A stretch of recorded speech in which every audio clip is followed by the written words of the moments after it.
Good morning, 4th standard students. Welcome back to the class. I hope you all are doing well. இன்றைக்கி நம்ம பார்க்க போகிற topics என்னென்ன அப்படின்னா கைண்ட்ஸ் ஆஃப் எனர்ஜி, அப்புறம் பாப்புலேஷன் அண்ட் எனர்ஜி. என்னென்ன டைப்ஸ் ஆஃப் எனர்ஜி இருக்குதுன்னு சொல்லி பார்க்க போகிறோம். அது மட்டும் இல்லாமல் பாப்புலேஷனால், ஓவர் பாப்புலேஷனால் இந்தந்த எனர்ஜிலாம் எப்படி பாதிக்குது, இது எப்படி ரெடியூஸ் ஆகுது, இதை வந்து எப்படி நம்ம சேவ் பண்ணலாம், கன்சர்வ் பண்ணலான்றது தான் இன்றைக்கி நம்ம பார்க்க போகிறோம். ரொம்ப இன்ட்ரெஸ்டிங்கான டாபிக். கண்டிப்பாக வீடியோ ஃபுல்லாக ஸ்கிப் பண்ணாமல் பாருங்கள். ரொம்ப உங்களுக்கு இன்ட்ரெஸ்டிங்காகவும் இருக்கும், யூஸ்ஃபுல்லாகவும் இருக்கும். இப்போ நம்ம செஷனை ஸ்டார்ட் பண்ணலாமா? நம்ம எப்போவுமே செஷனை ஸ்டார்ட் பண்ணும்போது ஒரு ஸ்டோரியை வச்சு தான் ஸ்டார்ட் பண்ணுவோம். ஒரு மாரல் ஸ்டோரியை வச்சு தான் ஸ்டார்ட் பண்ணுவோம். ஸோ அதே மாதிரி இன்றைக்கி நம்ம ஒரு மாரல் ஸ்டோரியை வச்சு தான் ஸ்டார்ட் பண்ண போகிறோம். இந்த ஸ்டோரியோட மாரல் என்ன அப்படின்னா, don't count your chickens before they hatch. இதுக்கு டைரக்ட் மீனிங் என்ன அப்படின்னா, ஒரு ஹென் வந்து அது வந்து எக்கு லே பண்ணுமா, எக்கு போடும். அதுக்கப்புறம் அது ரொம்ப நாள் அது மேலே அப்படியே அது அடக்காத்து உட்காந்துருக்குன்னு சொல்லுவாங்களே, ஸோ அதே மாதிரி இருக்கும். அதுக்கப்புறம் தான் அது ரொம்ப டேஸ் எடுக்கும், 22 days to 30 days அப்புறம் தான் அது வந்து அந்த உள்ள அந்த எக்குக்குள்ளே இருக்க அந்த சிக்கன்ஸ் வந்து ஹேட்ச் ஆகும். அதாவது அந்த கோழி குஞ்சுகள் அப்படின்னு போனால் chicken, small baby chicken, baby hen வந்து அந்த எக்குலேருந்து ஹேட்ச் ஆகி வெளியில் வரும். ஸோ வந்து டைரக்ட் மீனிங் என்ன அப்படின்னா, அந்த ஹென் வந்து எல்லா எக்கில் இருக்க அந்த சிக்கன் ஹேட்ச் ஆன அப்புறம் தான் அது கவுண்ட் பண்ணும். அதுக்கு முன்னாடி கவுண்ட் ஆயிடுச்சுன்னா நிறைய சிக்கன்ஸ் வந்து என்ன ஆயிரும் அப்படின்னா, ஃபுல்லாக ஃபார்ம் ஆகாது, அது ஹேட்ச் ஆகாது. இல்லை வந்து உள்ளே வந்து அது ஃபுல்லாக மிக்ஸ் ஆகி ஒரு மாதிரி அழுகி போயிடும், ஸ்மெல் வர ஆரம்பிக்கும். ஸோ இது மாதிரி ப்ராப்ளம்ஸ்லாம் அந்த ரொம்ப நாளில் வரும், 22 to 30 days இந்த மாதிரி ப்ராப்ளம்ஸ்லாம் வரும். ஸோ அதனால் என்ன பண்ணும் அப்படின்னா, அந்த எக்கெல்லாம் ஹேட்ச் ஆன அப்புறம் தான் எத்தனை சிக்கன்ஸ் இருக்குன்னு சொல்லி கவுண்ட் பண்ணும். ஸோ வந்து எப்போவுமே நம்ம ஒரு விஷயம் நடந்த அப்புறம் தான் வந்து நம்ம அதை வந்து என்ன சொல்கிறது, அதை வந்து கவுண்ட் பண்ணணும். அது நடக்கலை அப்படின்னா நம்ம அதுக்குள்ளே இமேஜின் பண்ணக்கூடாது. கண்டிப்பாக இப்படி தான் இருக்கும், இது நம்ம வந்து அச்சீவ் பண்ணி நடந்துருச்சு அப்படின்னு சொல்லி நடக்காமலே ஒரு விஷயம் நம்ம இமேஜின் பண்ணி ட்ரீம்லேயே இருக்கக்கூடாது. நம்ம வந்து அதை ஹார்ட் ஒர்க் பண்ணி பண்ணணும். ரொம்ப வைஸாக ஞானமாக வந்து நம்ம முடிவெடுக்கணும் அப்படின்றதான் இந்த மாரல். இதோட ஸ்டோரி பார்ப்போமா? ஸ்டோரியிலேருந்து உங்களுக்கு இன்னும் நல்லா கிளியராக புரியும். இந்த ஸ்டோரி வந்து ஒரு ஃபார்மரை பற்றி. அவர் பேர் சுப்பிரமணி, ஓகேங்களா?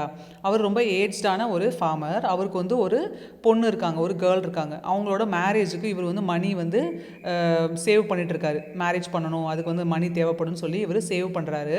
ஸோ இவர் வந்து ஒரு வருஷம் என்ன பண்ணுறாரு, ஒரு டைமில் அப்படின்னா கிரவுண்ட் நட்ஸை வந்து இவர் கல்டிவேட் பண்ணுறாரு. அதாவது வந்து வேர்க்கடலைன்றோம்ல, அதுதான் வந்து கிரவுண்ட் நட்ஸ். அதை கல்டிவேட் பண்ணுறாரு. நல்லா அது வந்து நல்லா விளையுது, நல்லா ஹார்வெஸ்டிங்லாம் முடிஞ்சு அவருக்கு அதை சேல் பண்ணும்போது நிறைய மணி கிடைக்கிது, நிறைய மணி ஏர்ன் பண்ணுறாரு. ஸோ இவருக்கு என்ன ஆயிடுதுன்னா, இவருக்கு இன்னும் ஆசை வந்துடுது. ஸோ இவர் மைண்ட்லேயே வந்து பிளான் போட்டுறாரு, அப்படியே ட்ரீமில் அப்படியே பிளான் போட்டு இவர் வந்து இமேஜின் பண்ணுறாரு. அப்போ நெக்ஸ்ட்டு கண்டிப்பாக அடுத்த வாட்டி நம்ம கிரவுண்ட் நட் போட்டோம் அப்படின்னா நம்மளுக்கு வந்து மணி கிடச்சிரும், நம்ம வந்து பொண்ணுக்கு வந்து நம்ம நல்லபடியாக மேரேஜ் பண்ணிடலாம் அப்படின்னு சொல்லி பிளானெல்லாம் போட்டு என்ன பண்ணுறாரு அப்படின்னா, அவர் இருந்த மணி என்ன பண்ணிடுறாருன்னா ஸ்பெண்ட் பண்ணிடுறாரு, கிரவுண்ட் நட்ஸ் போகிறல ஸ்பெண்ட் பண்ணிடுறாரு. அவர் ஸ்பெண்ட் பண்ணும்போதே அவங்க ஃப்ரெண்ட்ஸ் எல்லாம் சொல்கிறாங்க, நீ வந்து ஹார்வெஸ்ட் பண்ணாத, நீ வந்து வேறு ஏதாவது ரைஸ் ஏதாவது வந்து கல்டிவேட் பண்ணு, ஏன்னா இப்போ ரெய்னி சீசன் வரப்போகுது. இது மாதிரி சீசனில் நீ ரைஸ் வச்சின்னா கொஞ்சம் உனக்கு லாஸ் ஆக சான்சஸ் இல்லை, உனக்கு வந்து விலையும் கம்மியாக இருக்கும், அஸ் வெல் அஸ் வந்து அவ்வளோ லாஸ் ஆக சான்சஸ் இல்லை அப்படின்னு சொல்கிறாங்க. பட் இவருக்கு வந்து ரொம்ப ஆசை. இவர் வந்து அப்படியே ட்ரீம்லேயே இமேஜின் பண்ணிட்டாரு. இவர் வந்து கிரவுண்ட் நட்டை சேல் பண்ணி நிறையா வந்து மணி ஏர்ன் பண்ணி பொண்ணோட மேரேஜ் ரொம்ப கிராண்டாக பண்ணுற மாதிரி இவர் வந்து இமேஜின் பண்ணி வச்சுருக்காரு. ஸோ அதனால் இவர் இல்லை, நான் வந்து கிரவுண்ட் நட் தான் போட போகிறேன், கண்டிப்பாக அது எனக்கு நிறைய மணி வரப்போகுது அப்படின்னு சொல்லி இவர் இமேஜின் பண்ணுறாரு. அது நல்லா ஹார்வெஸ்ட் பண்ணி நான் நிறைய சேல்ஸ் பண்ணி நான் வந்து ரொம்ப ரிச் ஆக போகிறேன், என் பொண்ணுக்கு வந்து கிராண்டாக மேரேஜ் பண்ண போகிறேன் அப்படின்னு சொல்லி ஃப்ரெண்ட்ஸ்கிட்ட சொல்கிறாரு. அதை இமேஜின் பண்ணிவிட்டு இவர் கிரவுண்ட் நட்டை கல்டிவேட் பண்ணுறாரு. கல்டிவேட் பண்ணி அது நல்லா வளர்ந்து வந்து கரெக்டாக ஹார்வெஸ்டிங் ஸ்டேஜ், அதாவது அறுவடை பண்ணுற டைமில் வந்து என்ன ஆயிடுது அப்படின்னா ரெய்னி சீசன் ஸ்டார்ட் ஆயிடுது. அப்போ நல்லா மழை பெஞ்சு அங்கே ஃபுல்லாக வெள்ளமாகி அந்த க்ராப் ஏரியா, அந்த ஃபீல்டு ஃபுல்லாகவே வெள்ளமாகி அந்த எல்லா செடியும் வந்து அழுகி போயிடுது.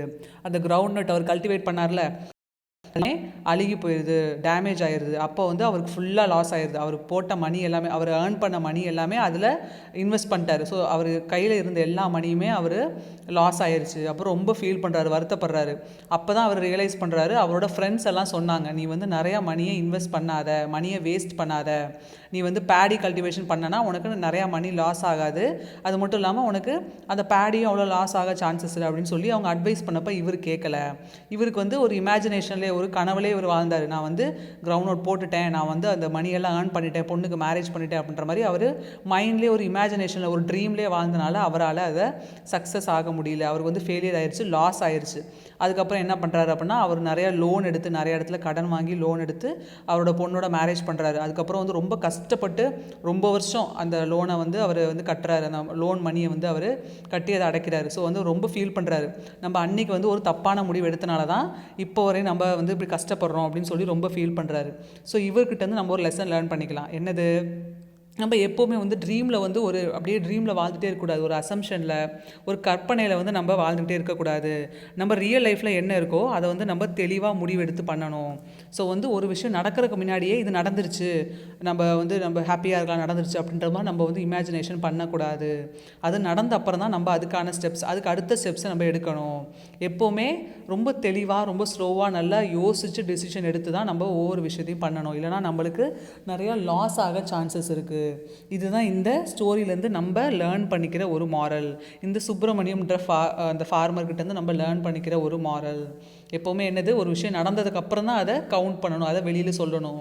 அதுக்கு முன்னாடியே நம்ம அந்த ட்ரீமில் வந்து அதை இமேஜின் பண்ணி இது நடந்துருச்சு அவ்வளோதான் அப்படின்னு சொல்லி நம்ம அடுத்த ஸ்டெப்புக்கு போகக்கூடாது. கரெக்டாக ரொம்ப தெளிவாக ஸ்லோவாக டெசிஷன் எடுத்து தான் நம்ம ஒவ்வொரு ஸ்டெப்பாக மூவ் பண்ணி தான் அச்சீவ் பண்ணணும். இப்போ நம்ம கிளாஸ் பார்க்கலாமா? ஸ்டோரி ரொம்ப இன்ட்ரெஸ்டிங்காக இருந்துச்சா? நல்ல மாரல், நம்ம நல்லா ஸ்டோரி பார்க்கலாம். ஓகே, நம்ம இப்போ கிளாஸ் ஸ்டோரி பார்த்தாச்சு. இப்போ நம்ம கிளாஸ் பார்க்கலாம். கிளாஸில் நம்ம பார்க்க போகிற first kind of energy, kinds of எனர்ஜியான நம்ம பார்க்க போகிறோம். ஸோ நிறைய கைண்ட்ஸ் இருக்குது. அதில் நம்ம பார்க்க போகிற ஃபஸ்ட்டு கைண்ட் ஆஃப் எனர்ஜி என்ன அப்படின்னா மெக்கானிக்கல் எனர்ஜி. அதாவது நம்ம கை இல்லை காலால் வேலை செய்கிறோம் பார்த்தீங்களா, அதுக்கு பேர் தான் வந்து மெக்கானிக்கல். நம்ம ஒர்க் பண்ணி ஒரு எனர்ஜி ப்ரொடியூஸ் ஆகுது பார்த்தீங்களா, அதுக்கு பேர் தான் மெக்கானிக்கல் எனர்ஜி அப்படின்னு சொல்லுவாங்க. இந்த பிக்சரில் உங்களுக்கு என்ன தெரியுது, ஒரு டெய்லர், அவர் வந்து ஸ்விங் மிஷின் வச்சு அவர் ஸ்டிச் பண்ணிகிட்ருக்காரு ட்ரெஸ் எல்லாம். அப்போ அவர் என்ன பண்ணுவார், ஸ்டிச் பண்ணும்போது அவர் காலால் கீழே அந்த பெடலை வந்து அவர் ப்ரெஸ் பண்ணிக்கிட்டே இருப்பார் கண்டினியூஸாக. கையால் அந்த துணியை வந்து நவுத்திக்கிட்டே இருப்பார், நல்லா மூவ் பண்ணிக்கிட்டே இருந்து ஸ்டிச் பண்ணுவார். ஸோ அவர் கையும் காலும் ஒர்க் ஆகுதில்ல, மூவ் ஆகிட்டே இருக்குது கண்டினியூஸாக. அப்படி மூவ் ஆனால் தான் அந்த மிஷின் ஒர்க் ஆகும், அந்த ஸ்டிச்சஸ்லாம் நல்லா வரும். அப்போ தான் அவருக்கு வந்து அந்த க்ளோத்ஸ் வந்து நல்லா விற்கும், சேல் ஆகும். ஸோ இது வந்து ஒரு மெக்கானிக்கல் எனர்ஜி. அவர் வந்து அந்த கை காலை வந்து மூவ் பண்ணும் போது தான் ஒரு எனர்ஜி வருது, அதுதான் வந்து மெக்கானிக்கல் எனர்ஜி அப்படின்னு சொல்கிறாங்க. இதே மாதிரி தான் நம்ம அந்த காலத்தில் வந்து நம்ம வீட்டில் வந்து நம்ம பாட்டிமார்கள்லாம் என்ன பண்ணுவாங்க, இந்த ஆட்டுக்கல் அம்மிக்கல் அப்படின்னு சொல்லுவாங்கள்ல, அதை வந்து அவங்க கையில் தான் ஆட்டுவாங்க. இப்போ தான் வந்து கிரைண்டர் மிக்சி அதெல்லாம் வருது. பட் அந்த காலத்தில் நம்ம பாட்டி காலத்துலலாம் என்ன, இது வந்து அம்மிக்கல் ஆட்டுக்கல் இதான் சொல்லுவாங்க. நம்ம வந்து தோசை இட்லிக்கு நம்ம சாப்பிட்றோம் பார்த்தீங்களா, அந்த மாவு வந்து ஆட்டுக்கல் இல்லை ஆட்டுக்கல்லை வச்சு தான் அவங்க கையில் அந்த கல்லை மூவ் பண்ணி தான் அதை ஆட்டுவாங்க. அப்போ தான் கிரைண்ட் ஆகும். அதே மாதிரி சட்னி அரைக்கிறது, மசாலா அரைக்கிறதுலாம் அந்த அம்மிக்கல்லை வச்சு தான், அந்த கல்லை வச்சு தான் அவங்க அப்படியே ப்ரெஸ் பண்ணி ஃபோர்ஸ் கொடுத்து அதை வந்து கிரைண்ட் பண்ணுவாங்க, பேஸ்ட்டாக மாற்றுவாங்க. ஸோ அது என்னது, அது ஒரு மெக்கானிக்கல் ஒர்க். ஸோ நம்ம கையை யூஸ் பண்ணி ஒர்க் பண்ணுறோம் பார்த்தீங்களா, அந்த ஆட்டுக்கல்லையும் அம்மிக்கல்லையும். ஸோ அது ஒரு மெக்கானிக்கல் ஒர்க், மெக்கானிக்கல் எனர்ஜி அது. இப்போ நம்ம நெக்ஸ்ட் பார்க்கலாம். Heat energy. நம்ம வந்து ஹீட் எனர்ஜி எப்படி கிடைக்கிது, ஏதாவது ஒரு ஃபியூவலை பேர்ன் பண்ணும்போது. இப்போ ஃபார் எக்ஸாம்பிள் அந்த இப்போ வந்து கேஸ் ஸ்டவ் இருக்குது பார்த்தீங்களா, அந்த கேஸ் ஸ்டவ்வில் வந்து எல்பிஜி கேஸ் அப்படின்னு ஒரு கேஸ் இருக்குது, அது ஒரு ஃபியூவல். அந்த காலத்துலாம் வந்து கொஞ்சம் ஒரு 15 to 20 years முன்னாடி வந்து பம்ப் ஸ்டவ் அப்படின்னு சொல்லுவாங்க. அதில் வந்து கிரோசின் ஊற்றி தான் அந்த ஸ்டவ்வை யூஸ் பண்ணுவாங்க. ஸோ மண்ணெண்ணெய் அது ஒரு ஃபியூவல் தான். அந்த ஃபியூவலை யூஸ் பண்ணி தான் அந்த ஸ்டவ் பேர்ன் ஆகும். அப்போ அதில் ஹீட் எனர்ஜி ப்ரொடியூஸ் ஆகுது. ஸோ அந்த ஹீட் எனர்ஜி ப்ரொடியூஸ் ஆகிறதுக்கு நம்ம ஃபுட்டு தேவைப்படுது, அதுதான் வந்து கெரோசின். ஸோ அதே மாதிரி நிறைய இப்போ உள்ள ஸ்டவ்வில் வந்து எல்பிஜி லிக்விஃபைட் பெட்ரோலியம் கேஸ் அப்படின்னு சொல்லுவாங்க. அதை யூஸ் பண்ணால் தான் நம்ம ஸ்டவ் வந்து பேர்ன் ஆகுது. அதுக்கப்புறம் தான் நம்மளுக்கு அந்த ஹீட் எனர்ஜி கிடைக்கிது, நம்மளால் ஃபுட்டை குக் பண்ண முடியுது. ஸோ அதே மாதிரி தான் நம்ம சில ஃபியூவல்ஸை பேர்ன் பண்ணால் தான் நம்மளுக்கு ஹீட் கிடைக்கும். அதே மாதிரி தான் இந்த எக்ஸாம்பிளில் பார்த்தீங்கன்னா ஃபயர் வுட் அப்படின்னு சொல்லுவாங்க. ஸோ அந்த கட்டை இருக்குது பார்த்தீங்களா, அந்த வுட்டை வந்து பேர்ன் பண்ணால் தான் நம்மளுக்கு விறகுலாம் சொல்லுவாங்க. நம்ம வில்லேஜ்லாம் போனீங்கன்னா இன்னமும் வந்து விறகடுப்பு அப்படின்னு சொல்லி யூஸ் பண்ணுவாங்க. அந்த விறகை வந்து அவங்க பேர்ன் பண்ணால் தான் அந்த ஹீட் வரும், அந்த ஹீட் எனர்ஜியில் அவங்க அந்த ஃபுட்டை குக் பண்ணுவாங்க. ஸோ ஃபயர் வுட், கோல், நிலக்கரின்றோம்ல, கேஸ், இதெல்லாம் நம்ம பேர்ன் பண்ணால் தான் நம்மளுக்கு ஹீட் எனர்ஜி கிடைக்குது. இப்போ நம்ம நெக்ஸ்ட் பார்க்கலாம். நெக்ஸ்ட் நம்ம பார்க்க போகிறது எலக்ட்ரிக்கல் எனர்ஜி. எலக்ட்ரிசிட்டி இருந்தால் தான் நம்ம வீட்டில் இருக்க எல்லா எலக்ட்ரிக்கல் எக்யூப்மெண்ட் ஒர்க் ஆகும். நம்ம யூஸ் பண்ணுற டியூப் லைட்ஸ், பல்பு, அப்புறம் வந்து fan, television, refrigerator, washing machine, நம்ம லேப்டாப், கம்ப்யூட்டர், இது எல்லாமே எலக்ட்ரிசிட்டி ஆகும். நம்ம ஸ்விட்சை ஆன் பண்ணால் தான் அந்த எலக்ட்ரிசிட்டி வயர் மூலிமா பாஸ் ஆகி அந்த டிவைஸுக்கு போகும்.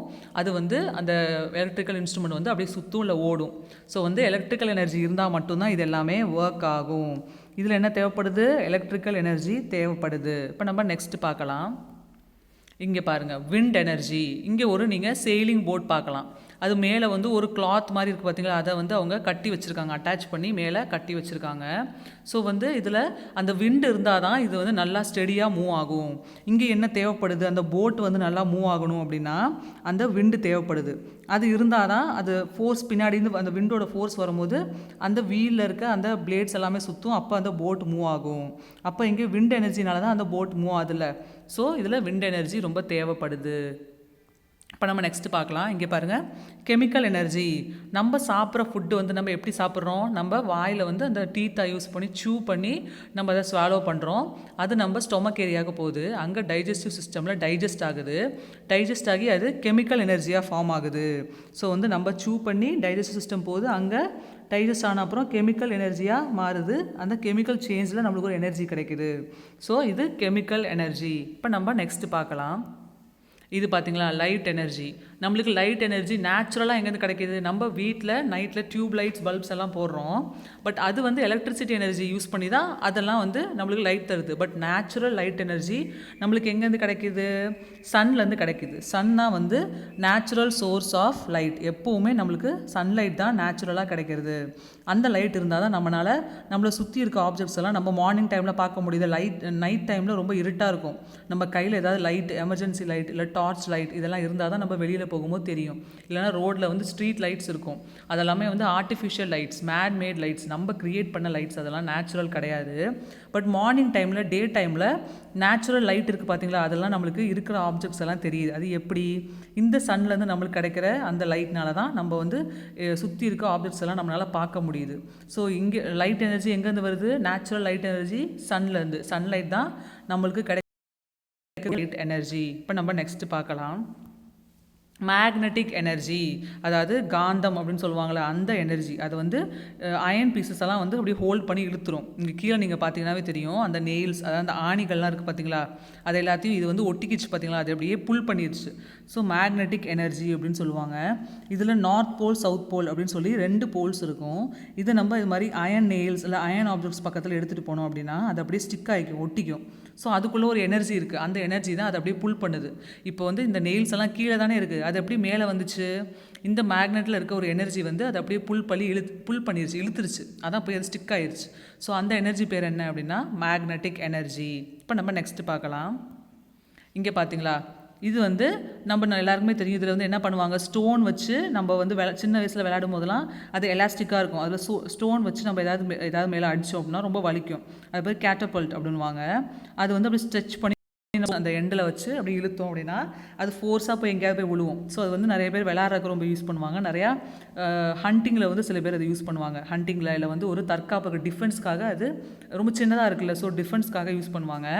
இதில் வந்து ஒரு வுட்டன் பீஸ் மாதிரி இருக்குது, அதில் ஒரு ரப்பர் பேண்ட் மாதிரி அட்டாச் பண்ணியிருக்காங்க. அந்த ரப்பர் பேண்ட் எண்டில் கொஞ்சம் ஒரு ஸ்பாஞ்ச் மாதிரி வச்சுருக்காங்க. அதில் தான் வச்சு அந்த ஸ்டோனை வச்சு அடிக்கும்போது ரொம்ப வலிக்கும் அது. இது வந்து எலாஸ்டிக் எனர்ஜி. இது ஏன் அப்படின்னா, இந்த ரப்பர் மாதிரி அட்டாச் பண்ணியிருக்காங்க பார்த்தீங்களா, அதை வந்து நம்ம இழுத்து விட்டோம் அப்படின்னா அது பேக் டு அந்த எந்த ஏரியாவில் இருந்துச்சோ அதே ஏரியாவுக்கு வந்துடும். அதில் உள்ள ஸ்டோன் மட்டும் ஃபோர்ஸாக அந்த எலாஸ்டிக் நம்ம இழுக்கும் போது அந்த ஃபோர்ஸ் அப்படியே பேக்கில் வரும், நம்ம விடும்போது ஃபோர்ஸாக போய் அந்த ஸ்டோன் ரொம்ப தூரத்தில் போய் விழுவோம். ஸோ அங்கே ஒரு எனர்ஜி இருக்குல்ல, ஸோ நம்ம பின்னாடி பேக்வேர்டு இழுத்து அது விடுறோம். ஸோ அது எலாஸ்டிக், அதான் எலாஸ்டிக். நம்ம பின்னாடி இழுத்து விடும்போது ஒரு ஃபோர்ஸ் இருக்குல்ல, அதுக்கு பேர் தான் வந்து எலாஸ்டிக் எனர்ஜி அப்படின்னு சொல்கிறாங்க. இது இந்த ரப்பர் வந்து நம்ம புல் பண்ணும்போது அந்த எனர்ஜி வருது. இப்போ நம்ம நெக்ஸ்ட் பார்க்கலாம். இப்போ வந்து நம்ம நிறைய இப்போ ஒன் டைப் ஆஃப் எனர்ஜிலேருந்து இன்னொரு டைப் ஆஃப் எனர்ஜிக்கு மாற முடியுமா, நம்மளால் மாற்ற முடியுமா அப்படின்னா கண்டிப்பாக ஒன் டைப் ஆஃப் எனர்ஜி இன்னொரு டைப் ஆஃப் எனர்ஜியாக மாறும். அது எப்படி அப்படின்னா, ஃபார் எக்ஸாம்பிள் இப்போ நீங்கள் ஒரு அயன் ராட் வச்சுருக்கீங்க அப்படின்னா அந்த அயன் ராடை நீங்கள் வந்து ஒரு எலக்ட்ரிசிட்டி பாஸ் பண்ணீங்க அப்படின்னா, இல்லை வந்து ஒரு ஹீட் பாஸ் பண்ணீங்க அப்படின்னா அது வழியாக ஹீட் பாஸ் ஆகும். அது வந்து நம்மளுக்கு ஹீட்டாக தெரியும். அதே மாதிரி நம்மளுக்கு வந்து ஏதாவது ஒரு எலக்ட்ரிக் ஒயரை வந்து நீங்கள் அந்த அயன் ராட் மேலே வச்சிங்க, இல்லை அதில் வந்து மேலே அப்படியே டாப்பிங் மேலே சுற்றி அப்படியே விட்டிங்க அப்படின்னா அந்த எலக்ட்ரிசிட்டி வந்து அதில் அப்படியே பாஸ் ஆகும்போது அந்த அயன் ராட் வந்து ரொம்ப ஹீட் ஆயிரும். எலக்ட்ரிசிட்டியும் பாஸ் ஆகும், அஸ் வெல் அஸ் வந்து அந்த அயன் ராட் வந்து ரொம்ப ஹீட் ஆயிரும். ஸோ வந்து எலக்ட்ரிக் எனர்ஜி நம்ம அந்த ஒயரில் என்ன பாஸ் ஆகுது, எலக்ட்ரிக் எனர்ஜி பாஸ் ஆகுது. அது போய் அயனை டச் பண்ணும்போது அந்த அயனை ஹீட் ஆக்கிடுது. அப்போ அங்கே என்ன ப்ரொடியூஸ் ஆகுது, ஹீட் எனர்ஜி ப்ரொடியூஸ் ஆகுது. அப்போ சேஞ்ச் ஆகுது பார்த்தீங்களா, எலக்ட்ரிக் எனர்ஜி வந்து ஹீட் எனர்ஜியாக மாறுது. ஸோ ஒரு எனர்ஜி வந்து இன்னொரு எனர்ஜியாக மாற முடியும். அதே மாதிரி தான் இந்த கிரைண்டர் மிஷின். இது வந்து வீட்டில் மாவு ஆட்டுவாங்களா, கிரைண்டர்னு சொல்லுவாங்க. அரிசி இது தோசை இட்லிக்கெலாம் மாவு வந்து இதெல்லாம் ஆட்டுவாங்க. ஸோ இந்த கிரைண்டர் மிஷினில் எப்படி அப்படின்னா, நம்ம வந்து சுவிட்ச் போட்டோம் அப்படின்னா அதுலேருந்து அந்த ஒயர் மூலியமாக எலக்ட்ரிக் எனர்ஜி பாஸ் ஆகுது. அதுக்கப்புறம் என்ன ஆகுதுன்னா, இது அப்படியே ரவுண்டாக சுற்றுதுல, உள்ளே இருக்க கல் வந்து அப்படியே சுற்றுது. அதில் வந்து அந்த ஃப்ளோர் வந்து நல்லா கிரைண்ட் ஆகுது. அப்போ கிரைண்ட் ஆகும்போது என்னது, அது வந்து மெக்கானிக்கல் எனர்ஜி. அப்போ வந்து நம்ம சுவிட்ச் போடும்போது எலக்ட்ரிக்கல் எனர்ஜி பாஸ் ஆகுது. அதை வச்சு தான் இந்த ஸ்டோனும் அந்த அந்த கிரைண்டரும் மூவ் ஆகுது, ரவுண்டாக சுற்றுது. அப்போ தான் அந்த ஃப்ளோர் வந்து நல்லா கிரைண்ட் ஆகுது. அப்போ அது என்னது, mechanical energy. Electric to mechanical எனர்ஜியாக இது கன்வெர்ட் ஆகுது. அப்போ ஒரு ஃபார்ம்லேருந்து இன்னொரு எனர்ஜி வந்து ஒரு எனர்ஜிலேருந்து இன்னொரு எனர்ஜிக்கு நம்ம மாற்றலாம். இப்போ நெக்ஸ்ட் பார்க்கலாம். இங்கே பார்த்தீங்களா, பைசைக்கிள். ஸோ பைசைக்கிள் எப்படி, நம்ம வந்து இப்போ காலால் பெடல் பண்ணுறோம். ஸோ பெடல் பண்ணும்போது அது வந்து சுற்றுது. அப்போ மெக்கானிக்கல் எனர்ஜி நம்ம வந்து அது காலால் பண்ணும்போது சுற்றும் போது தான் அது ஒரு இடத்துல மூவ் ஆகுதுல்ல. ஸோ வந்து அப்போ வந்து நிறையா பார்த்திங்கன்னா அந்த வீல் ரொட்டேட் ஆகும்போது அங்கே வந்து நிறையா அந்த ஸ்பார்க்ஸ் மாதிரி வரும். ஸோ வந்து அது வந்து ஒரு எனர்ஜி. நிறையா வீல்ஸ் மாதிரி வந்து நம்ம வந்து லாஸ்ட் டாப்பிக்கில் பார்த்தோம்ல, அந்த ஹைட்ரோ பவர் வீல்ஸ் பார்த்தோம்ல. ஸோ அது வந்து mechanical energy to electrical energy. So அதே மாதிரி தான் இங்கேயும் நடக்குது. அந்த வீல் மாதிரி ஆப்ஜெக்டை வந்து நம்ம வந்து சுற்றும் போது அது மெக்கானிக்கல் எனர்ஜி, அதுலேருந்து எலக்ட்ரிசிட்டி ப்ரொடியூஸ் ஆகும். ஸோ அது வந்து எலக்ட்ரிக்கல் எனர்ஜி. ஸோ இதுதான் வந்து ஒரு எனர்ஜிலேருந்து இன்னொரு எனர்ஜிக்கு சேஞ்ச் ஆகுறது அப்படின்னு சொல்கிறது. இப்போ நம்ம நெக்ஸ்ட் பார்க்கலாம். இந்த பிக்சரில் பாருங்கள், சன் தெரியுதா. ஸோ வந்து எல்லா எனர்ஜிக்கும் பேசிக்கான எனர்ஜி, ரொம்ப முக்கியமான எனர்ஜி எது அப்படின்னா சன் தான். சன் வந்து இந்த எனர்ஜி சைக்கிளில் வந்து ரொம்ப ஒரு இம்பார்ட்டண்ட்டான ஒரு ரோல் ப்ளே பண்ணுது. நம்ம வந்து டெய்லி நிறையா வந்து ஒர்க் பண்ணுறோம், நம்ம வந்து விளாட்றோம், நம்ம ஓடுறோம், நிறைய ஒர்க்ஸ் நம்ம வந்து ரைட் பண்ணுறோம், படிக்கிறோம். ஸோ வந்து நிறையா ஒர்க் பண்ணுறோம். இது எல்லாத்துக்கும் நம்மளுக்கு என்ன தேவை, எனர்ஜி தேவை. இந்த எனர்ஜி நம்மளுக்கு எங்கேருந்து கிடைக்கிது, நம்ம சாப்பிட்ற ஃபுட்டுலேருந்து தான் கிடைக்கிது. அந்த ஃபுட்டு நம்ம டைஜஸ்ட் ஆகும்போது அதுலேருந்து கெமிக்கல் எனர்ஜி கிடைக்கிது. அதுலேருந்து தான் நம்மளுக்கு அந்த எனர்ஜி கிடைக்கிது, நம்ம ஒர்க் பண்ணுறோம். ஸோ இந்த ஃபுட்டு எங்கேருந்து கிடைக்கிது, இந்த ஃபுட்டு வந்து நம்ம மோஸ்ட்லி பிளான்ட்ஸ்லேருந்தோ இல்லை அனிமல்ஸ்லேருந்தோ நம்ம எடுக்கிறோம். அனிமல்ஸ் வந்து நிறையா நம்ம கேட்டில் சாப்பிட்றோம்ல, அந்த லிவ் ஸ்டாக்லாம், அந்த கோட்டு அப்புறம் இதெல்லாம் சாப்பிட்றோம்ல, ஃபிஷ், இதெல்லாமே வந்து என்ன சாப்பிடுது, பிளான்ட்ஸை தான் சாப்பிடுது. ஸோ அந்த பிளான்ட்ஸ் வந்து ஃபுட்டை மேக் பண்ணுது. எப்படி மேக் பண்ணுது, சன்லைட் ஹெல்ப்பால் தான், ஃபோட்டோசிந்தசிஸ்ன்ற ப்ராசஸில் அது ஃபுட்டை மேக் பண்ணுது. அப்போ அந்த பிளான்ட்ஸில் வந்து லீவ்ஸ் இருக்கும், அது க்ரீன் கலர் லீஃபாக இருக்கும். அந்த க்ரீன் கலர் பிக்மெண்ட் பேர் என்னது, குளோரோஃபில். அந்த குளோரோஃபில்லும் அது ரூட் வழியாக நிறைய வாட்டர் அப்சார்ப் பண்ணும். அந்த வாட்டரும் அப்புறம் ஏரில் இருக்க கார்பன் டை ஆக்சைடு அப்புறம் சன்லைட் இதெல்லாம் யூஸ் பண்ணி தான் அது ஓனாகவே ஃபுட்டை ப்ரிப்பேர் பண்ணுது. அந்த ஃபுட்டு, அந்த ஃப்ரூட்ஸ் அண்ட் வெஜிடபிள்ஸ் தான் நம்ம சாப்பிட்றோம். அதை சாப்பிட்டு தான் நம்மளுக்கு எனர்ஜி கிடைக்கிது. அப்போ நம்மளுக்கு இன்டெரக்டாக எனர்ஜி எங்கேருந்து கிடைக்கிது, சன்லேருந்து தான். சன் இல்லைனா பிளான்ட்ஸ் அண்ட் ட்ரீஸால் ஃபுட்டை ப்ரிப்பேர் பண்ண முடியாது, அதை நம்மளால் சாப்பிட முடியாது. ஸோ சன் வந்து ரொம்ப இம்பார்ட்டன்ட். சன் இன்டெரக்டாக சன்கிட்ட தான் நம்மளுக்கு எனர்ஜி இது. மெயின் சோர்ஸ் ஆஃப் எனர்ஜி எது அப்படின்னா, ரொம்ப இம்பார்ட்டண்ட்டான மெயின் சோர்ஸ் ஆஃப் எனர்ஜி எது அப்படின்னா சன்னு தான். அது மட்டும் இல்லாமல் சன்னால் தான் ரெயின், விண்ட், வெதர் இதெல்லாம் சேஞ்ச் ஆகுது. ஏன்னா சன்னோட ஹீட்டால் தான் வாட்டர் வந்து ரிவரில் சீல இவாப்ரேட் ஆகி மேலே போய் அது வந்து கண்டென்ஸ் ஆகி கூலாகி க்ளவுட்லேருந்து அப்படியே மழை வருது. ஸோ ரெயின் வந்து சன்னால் தான் வருது. விண்டோட மூவ்மெண்ட் வந்து சன்லைட்டால் தான் விண்டு வந்து ஒரு இடத்துக்கு வந்து இன்னொரு இடத்து மூவ் ஆகுது. ஹாட்டரான ஏரியாவிலேருந்து கூலான ஏரியாவுக்கு மூவ் ஆகுது. அதே மாதிரி கூலான ஏரியாவிலேருந்து திருப்பி ஹாட்டுக்கு வருது. ஸோ இந்த சைக்கிள் வந்து எப்படி வருது, சன் இருக்கால தான் இந்த விண்டு மூவ்மெண்ட் வருது. வெதர் சேஞ்ச் ஆகுது, rainy season, summer season, winter season weather change ஆகுது பார்த்தீங்களா, அது எதனால், சன்னால் தான். ஸோ சன்னோட எனர்ஜியால் தான் நம்மளுக்கு வந்து விண்டரில் இந்த வெதர்லாம் சேஞ்ச் ஆகுது. சன் வந்து ரொம்ப இம்பார்ட்டண்ட்டான ஒரு விஷயம். இந்த எனர்ஜி சேஞ்சுக்கு வந்து ரொம்ப இம்பார்ட்டண்டான விஷயம். நம்ம வந்து ஃபயர் பண்ணுறது, ஃபியூவல் எடுக்கிறது, இது எல்லாமே வந்து சன்னோட எனர்ஜியால் தான் க்ரியேட் ஆகுது. பூமிக்கு அடியில் ஃபியூவல் வருது, நம்ம வந்து ஒரு திங்கை பேர்ன் பண்ணால் ஃபயர் வருதுன்னா இது எல்லாத்துக்கும் இன்டெரக்டாக எது காரணம் அப்படின்னா சன்னு தான். சன்னோட ஹீட், சன்னோட எனர்ஜி, சன்னோட லைட்டு, இதுதான் வந்து ரொம்ப முக்கியமாக இருக்குது அப்படின்னு சொல்கிறோம். அது மட்டும் இல்லாமல் நம்ம எனர்ஜி வந்து நிறைய இடத்துல நம்மளுக்கு கிடைக்கிது. வாட்டர், ஃபியூவல், விண்டு இதெல்லாம் கிடைக்கிது. பட் இது எல்லாமே வந்து எங்கேருந்து கிடைக்கிது நம்மளுக்கு, இந்த வந்து நம்ம ரெயின்ஃபாலில் தான் நம்மளுக்கு ரிவர்லாம் கிடைக்கிது. ரெயின்ஃபால் எப்படி வருது, சன்லேருந்து தான் வருது. அப்போ வாட்டர்லேருந்து எனர்ஜி எடுத்தால் அது இன்டெரக்டாக சன்னு தான். விண்டு சன்னால் தான் வருது. ஸோ வந்து நம்மளுக்கு சன்லேருந்து தான் இந்த எனர்ஜி கிடைக்கிது. எல்லாமே நம்மளுக்கு சன்லேருந்து தான் கிடைக்கிது. அப்போ the birthplace of all energy is சன்னா. சன்கிட்ட தான் எல்லா எனர்ஜியும் வந்து ஸ்டார்ட் ஆகுது, அங்கே தான் வந்து பர்த் ஆகுது அப்படின்னு சொல்கிறாங்க. ஸோ வந்து சன் வந்து எனர்ஜியோட ஒரு ரொம்ப இம்பார்ட்டண்ட்டான ஒரு ரிசோர்ஸ். இப்போ நம்ம நெக்ஸ்ட் பார்க்கலாம். இங்கே பார்த்தீங்களா, இதான் வந்து பெட்ரோல் பங்க்கில் நீங்கள் பார்த்துருப்பீங்க. பெட்ரோலில் டீசல் வந்து இது மாதிரி ஒரு பாக்ஸ் மாதிரி ஒரு இதில் வச்சுருப்பாங்க. அதில் இது மாதிரி பைப் மாதிரி வச்சு அதை தான் வெஹிக்கிள்குள்ளே ஒரு ஹோல் இருக்கும், அந்த பெட்ரோல் டேங்க்னு அதுக்குள்ளே தான் போர் பண்ணுவாங்க. ஸோ இது வந்து ஃபியூல் அப்படின்னு சொல்லுவாங்க. இது மட்டும் இல்லாமல் நிறைய ஃபியூல்ஸ் இருக்குது. என்னென்ன அப்படின்னா கோல், பெட்ரோல், டீசல் இதெல்லாமே ஃபியூல்ஸ் அப்படின்னு சொல்கிறாங்க. இதை வந்து நம்ம பேர்ன் பண்ணும்போது நம்மளுக்கு வந்து வெஹிக்கிள் மூவ் ஆகுது, இல்லை நம்மளுக்கு ஹீட் எனர்ஜி கிடைக்குது. நம்ம வெஹிக்கல்லாம் வந்து இந்த பெட்ரோல் டீசல் தான் போடுவோம், இது போடலைன்னா இந்த வண்டி ஓடாது. ஸோ வந்து இந்த ஃபியூல் இருந்தால் தான் நம்மளுக்கு வெஹிக்கல்லாம் ஓடும். ஸோ வந்து இந்த ஃபியூல்ஸ் வந்து நம்மளுக்கு மெக்கானிக்கல் எனர்ஜி, அது மூவ் ஆகுதுல்ல, ஸோ மெக்கானிக்கல் எனர்ஜி கிடைக்குது. இப்போ வந்து லைட் ஏற்றணும், அந்த காலத்தில் வந்து லேண்டன் லேம்ப்னு சொல்லுவாங்க, அதெல்லாம் வந்து கிரோசின் இருந்தால் தான் அது வந்து லைட் எரியும். ஸோ லைட் எரியும்னா நம்மளுக்கு ஃபியூல் தேவை. ஃபியூல் இருந்தால் தான் சில லைட் எனர்ஜி நம்மளுக்கு கிடைக்குது. அப்போ வந்து ஃபியூல்ஸும் ரொம்ப இம்பார்ட்டன்ட். நம்மளுக்கு எனர்ஜி வேணும் அப்படின்னா லைட் எனர்ஜி, அப்புறம் வந்து மெக்கானிக்கல் எனர்ஜிலாம் வேணும்னா நம்மளுக்கு ஃபியூல்ஸும் இம்பார்ட்டன்ட். அந்த எனர்ஜி வந்து கன்வெர்ட் பண்ணுறது ஃபியூல். இப்போ நம்ம நெக்ஸ்ட்டு பார்க்கலாம். இப்போ பார்த்தீங்களா, இந்த பிக்சரில் பாருங்கள் எவ்வளோ பேர் இருக்காங்க. இதுக்கு பேர் தான் பாப்புலேஷன் அப்படின்வாங்க. இதில் வந்து நிறைய ஹை பாப்புலேஷன், நிறைய பேர் நிற்கிறாங்களே, ஹை பாப்புலேஷன். ஸோ பாப்புலேஷன் அதிகமாக அதிகமாக ஃபியூலில் எப்படி அதை எஃபெக்ட் பண்ணுது அப்படின்றதான் பார்க்க போகிறோம். சப்போஸ் இப்போ பாப்புலேஷன் வந்து டே பை டே அதிகமாக இன்க்ரீஸ் ஆகிட்டே இருக்குது அப்படின்னா நம்மளுக்கு உள்ள தேவையும் அதிகமாகுதுல்ல. அப்போ நம்மளுக்கு தேவையான அந்த ஃபியூல்ஸும் நம்மளுக்கு அதிகமாகுது, இண்டஸ்ட்ரீஸ் அதிகமாகுது, நிறைய பிளேசஸ், நிறைய டவுன்ஷிப்ஸ் வருது. ஸோ புது புது பில்டிங் கட்டுறாங்க, நிறையா வந்து ரோட்ஸ் கன்ஸ்ட்ரக்ட் பண்ணுறாங்க, நிறைய ஹாஸ்பிட்டல், ஸ்கூல்ஸ் எல்லாமே வந்து இன்க்ரீஸ் ஆகுது பார்த்தீங்களா.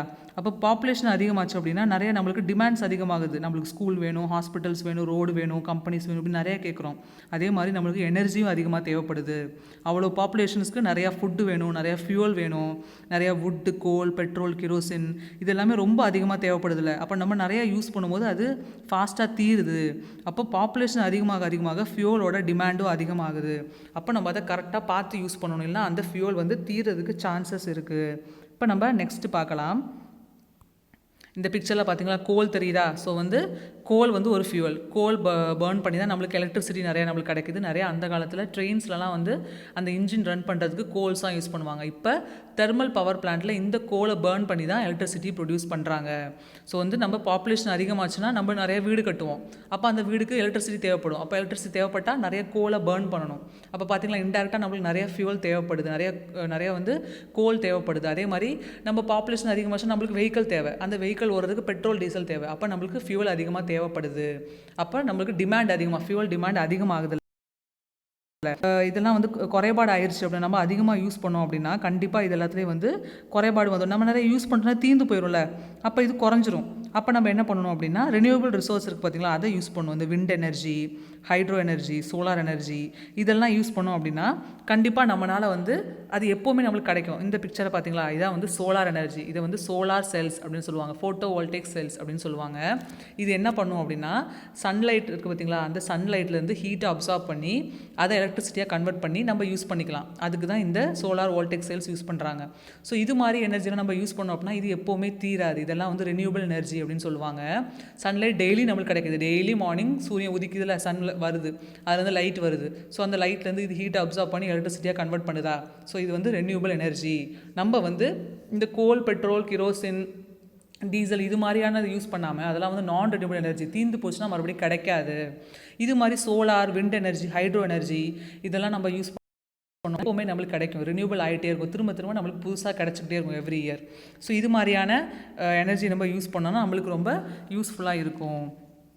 நெக்ஸ்ட் நம்ம பார்க்க போகிறது பயோகேஸ். இது ஒரு ரெனியூவபிள் எனர்ஜி. இதில் வந்து நிறையா மீத்தேன் இது இருக்குதுன்னு சொல்கிறாங்க. இது வந்து எப்படி அப்படின்னா அந்த கவுடங், அதாவது மாட்டோட சாணம் அப்படின்னு சொல்லுவாங்க, அதுலேருந்து நிறையா வந்து கேஸ் ரெடி பண்ணுறாங்க. இது வந்து குக்கிங் அண்ட் லைட்டிங், நம்ம வந்து வீட்டில் கிச்சனில் குக் பண்ணுறதுக்கு, லைட்டுக்கு, இது மாதிரியான விஷயத்துக்கு வந்து இது யூஸ் பண்ணிக்கலாம். இது மட்டும் இல்லாமல் நிறைய வெஹிக்கிள்ஸ்க்கு வந்து இது யூஸ் பண்ணுறாங்க அப்படின்னு சொல்கிறாங்க. இதுவும் வந்து ஒரு ரெனியூவபிள் எனர்ஜி. இது வந்து தீராது. எப்போவுமே வந்து நம்ம அனிமல்ஸ், கவ்வெல்லாம் இருக்கும்ல, வேஸ்ட் நம்மளுக்கு எப்போவுமே வருது. நம்ம வந்து அந்த நேச்சுரல் வேஸ்ட், இந்த லீவ்ஸு, நம்ம வீட்டில் கிச்சன் வேஸ்ட், சாப்பிட்ற வேஸ்ட்டு, அனிமல் வேஸ்ட்லாம் இது எப்போவுமே வந்துக்கிட்டே இருக்கும். ஸோ வந்து நம்ம அதை யூஸ் பண்ணிக்கிட்டே இருக்கலாம். இது வந்து தீராத ஒரு ரிசோர்ஸில். ஸோ இது வந்து ரெனியூவபிள் ரிசோர்ஸில் வருது. இன்றைக்கி நம்ம பார்க்க போகிற ஜிகே இன்ஃபர்மேஷன் என்ன, இந்த லாஸ்ட்டாக பார்த்த பயோகேஸ் இதை பற்றி நம்ம நிறைய இன்ஃபர்மேஷன் பார்க்கலாம். ஏன்னா இந்த பயோகேஸ் என்ன, இது வந்து எப்படி நம்மளுக்கு யூஸ்ஃபுல்லாக இருக்குன்றது நம்ம பார்க்கலாம். இந்த பயோகேஸை வந்து எப்படி ப்ரொடியூஸ் பண்ணுறாங்க அப்படின்னா, நம்ம வீட்டில் இருக்க எல்லாம் ஆர்கானிக் மேட்டர், நம்ம கிச்சனில் இருக்க வேஸ்ட்லாம் இருக்குது, நம்ம சாப்பிட்ற மிச்சம் அந்த வேஸ்ட்லாம் இருக்குல்ல அந்த வேஸ்ட்டு, அப்புறம் ட்ரீலேருந்து விழுவுற அந்த ட்ரை லீவ்ஸ்லாம் இருக்குல்ல டெப்ரிஸ்ன்னுவாங்க, ட்ரீலேருந்து விழுவுற அந்த வேஸ்ட்டு, அப்புறம் வந்து அனிமல் வேஸ்ட், அனிமலோட எக்ஸ்க்ரீட், யூரின், அனிமல் சாப்பிட்ற அந்த கிராஸஸ்ஸு, அப்புறம் வந்து கார்ப்பரேஷன் வேஸ்ட், கார்ப்பரேஷன்லாம் நம்ம கொண்டு போய் நம்ம வீட்டு வேஸ்ட்லாம் கொட்டுறோம் பார்த்திங்களா அந்த வேஸ்ட்டு, அப்புறம் அந்த ட்ரைனேஜில் இருக்க வேஸ்ட்டு, இது எல்லாமே. அப்புறம் அக்ரிகல்ச்சர் பண்ணும்போது நிறையா வேஸ்ட் வரும்ல, அதில் இருக்கிற ட்ரை லீவ்ஸு நிறையா வரும், மேன்யூர்லாம் இருக்குல்ல, அந்த உரங்கள் அதெல்லாம் வருதுல, நேச்சுரல் உரங்கள். ஸோ அந்த வேஸ்ட் எல்லாமே வந்து அதை யூஸ் பண்ணி நம்ம ஒரு ஃபியூவலாக யூஸ் பண்ணலாம், நம்ம ஒரு கேஸ் ப்ரொடியூஸ் பண்ணலாம். அதுக்கு பேர் தான் பயோகேஸ். இது எப்படி ஃபார்ம் ஆகுதுன்னா, இந்த வேஸ்ட் எல்லாத்தையும் நம்ம ஒரு க்ளோஸ்டு கண்டெய்னரில், அங்கே வந்து ஏரே இருக்கக்கூடாது, ஆக்சிஜனே இருக்கக்கூடாது, ஆப்சன்ஸ் ஆஃப் ஆக்சிஜனில் அதை நம்ம அப்படியே வச்சுட்டோம் அப்படின்னா அது கொஞ்சம் நாளில் வந்து அப்படியே அது டிகிரேட் ஆகி ஃபுல்லாக வந்து இதாயிரும், நல்லா அது வந்து மக்கி போய் டிகிரேட் ஆகி அதுக்கப்புறம் வந்து மீத்தேன் அண்ட் CO2 ஃபார்ம் ஆயிடுது. மீத்தேன் கேஸாகவும் கார்பன் டை ஆக்சைடு கேஸாகவும் ஃபார்ம் ஆயிடுது. அதை வந்து நம்ம ஃபியூவலாக யூஸ் பண்ணலாம். இதில் வர வேஸ்ட் என்னென்னா agriculture waste, manure, municipal waste, plant material, அந்த பிளான்ட்லேருந்து விழுற அந்த லீவ்ஸ் எல்லாம், சீவேஜ், ட்ரைனேஜ், க்ரீன் வேஸ்ட், இலைகள் அதெல்லாம் இருக்குல்ல அதெல்லாம், ஃபுட் வேஸ்ட், நம்ம வீட்டில் சாப்பிட்ற அந்த ஃபுட்டு மிச்சமாகிடுச்சுன்னா அந்த வேஸ்ட்டில். ஸோ இதெல்லாம் யூஸ் பண்ணி நம்ம இதை ப்ரொடியூஸ் பண்ணலாம், எப்போவுமே ப்ரொடியூஸ் பண்ணிக்கிட்டே இருப்போம். ஸோ அந்த வேஸ்ட்டை யூஸ் பண்ணி நம்ம இந்த கேஸை ப்ரொடியூஸ் பண்ணலாம்.